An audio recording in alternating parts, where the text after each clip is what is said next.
Sir இந்த மலேசியாவுக்கு இப்போ போகிறாங்களா சார்? இங்கேருந்து ஏர் ஏசியாலே இண்டியோலையும் டிக்கெட்டை புக் பண்ணிட்டு நாங்கள் புக் பண்ணிட்டோன்னு போட்டுக்கிட்டு இருக்காங்க. நல்லா புரிஞ்சுக்கோங்க. இங்கே ஏற்கனவே அது ஒரு கோமாளித்தனம் நடந்துக்கிட்டு இருக்கு. கேரளாவிலேருந்து இவருக்கு சப்போர்ட் ஜாஸ்தின்றதுனால இப்போ கேரளாக்காரனும் போட்டு மலேசியாவுக்கு போகிறானா. அது என்ன ஒரு 4000 5000 டிக்கெட் 5000 10,000 எல்லா ஆச்சரியக்குறிகளால் அஃபோர்ட் பண்ண முடியாது. ஆனால் அஃபோர்ட் பண்ணக்கூடிய ஆச்சரியக்குறிகள் ஒரு சிலது இருக்குல்ல, அந்த ஆச்சரியக்குறிகள்லாம் சேர்ந்து இப்போ கிளம்பி அங்கே போகுது.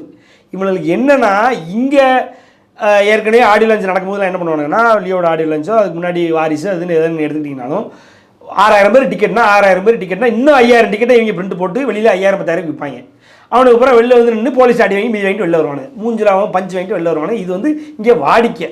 இங்கே இவனுக்கு இதே மாதிரி அங்கே போய் நின்னானுங்கன்னா அங்கே என்ன பண்ணுவானுங்கன்னா, குனியை வச்சு அப்படியே தோல் சதை எலும்பு அது சதையை மட்டும் உருவி தோல் எலும்போடு அனுப்பிடுவானுங்க. ஏன்னா போலீஸு மலேசியாவில் உங்களுக்கு தெரியும், மலேசியா ஆடின்றது ஒரு ஃபேமஸ்ஸு. அது தெரியாமல் அங்கே போய் அடி வாங்க போகிறாங்க சார். அதுதான் நடக்க போகுது.